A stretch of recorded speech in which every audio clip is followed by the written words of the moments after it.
Invariably, when you teach literature or study literature, people assume you have strong opinions about what counts as good literature, as good fiction for people to read, and bad fiction for people to read. So I like to have a lot of fun with my students, to throw a curveball to them when it comes to weighing good and bad literature. Most of the works I teach in my children's literature course are classics of children's literature, modern classics. Something like Jacob Have I Loved, which I taught last week, is by a very well-respected children's literature author. But, there's two schools of thought in the idea of great works of literature, the canon and non-canonical works. The old school that believes there's sort of abstract criteria for what makes something great and valuable and worthwhile. And then there's the much more contemporary view of things, a view of things that is not dying out more or less, that everything is literature. Everything tells us about the cultures we're a part of, cultures we're not a part of. Everything that is written or recorded or spoken in a conversation is a product of culture.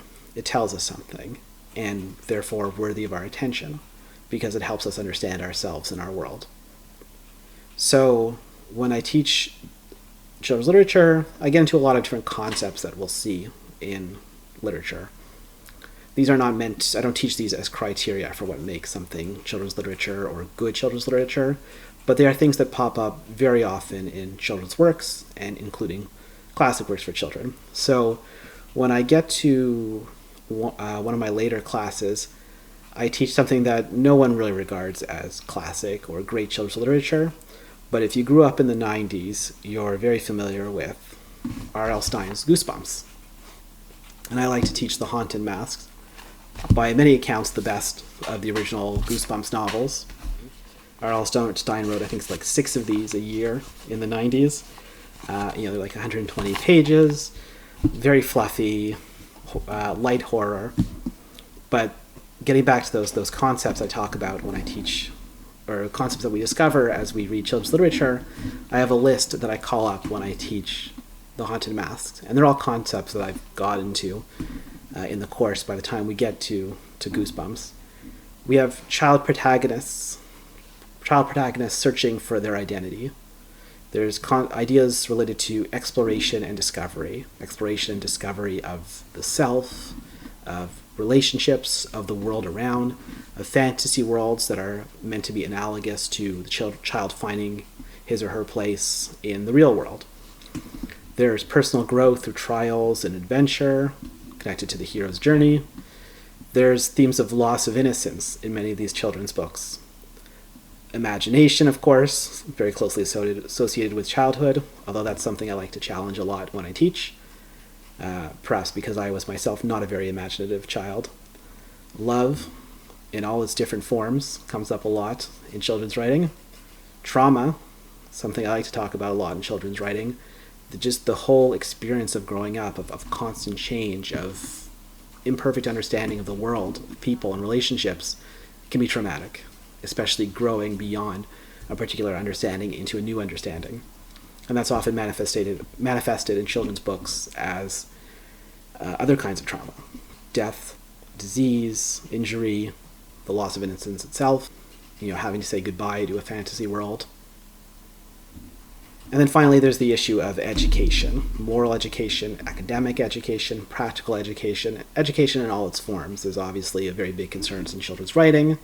A lot of writers, a lot of readers, particularly parents, feel that a kid's book or something worthwhile for kids to read should teach something. So what about R.L. Stine's Goosebumps, and particularly The Haunted Mask? Well, my argument is that if we're going to consider all these different qualities, good things to have in a children's book, then The Haunted Mask gives us all of it.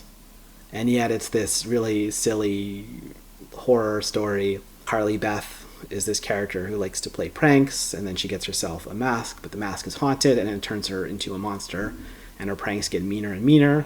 Sorry, I may have gotten the summary wrong. Maybe people pull pranks on her, and then as a means of revenge, she starts pulling pranks with this mask on, but then the mask sort of starts to take over her personality, and she becomes cruel and mean and alienated further from everyone she knows, And it takes an act of love to remove the mask. I think at some point these other masks are flying at her and trying to attack her, and then I think she gets a hug from her mother, or her mother says she loves her, or she says she loves her mother. I probably should have reread it recently. The point is this love.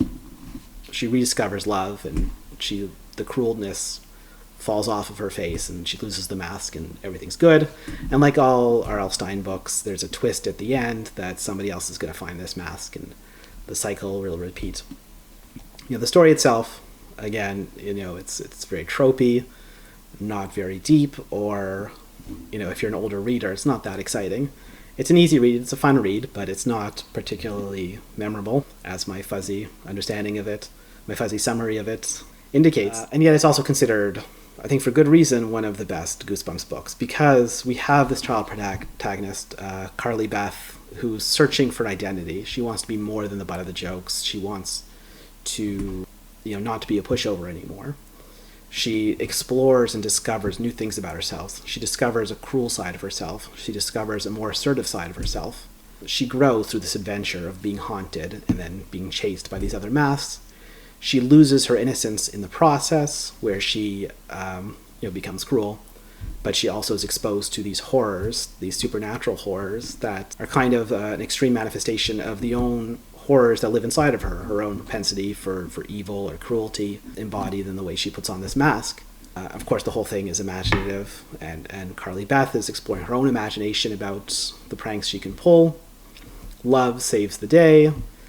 There's a trauma in all of this. Going through this ordeal is, of course, traumatic for Carly Beth, and she learns a lesson. As a result, she learns a moral lesson about eye for an eye leaves the whole world blind.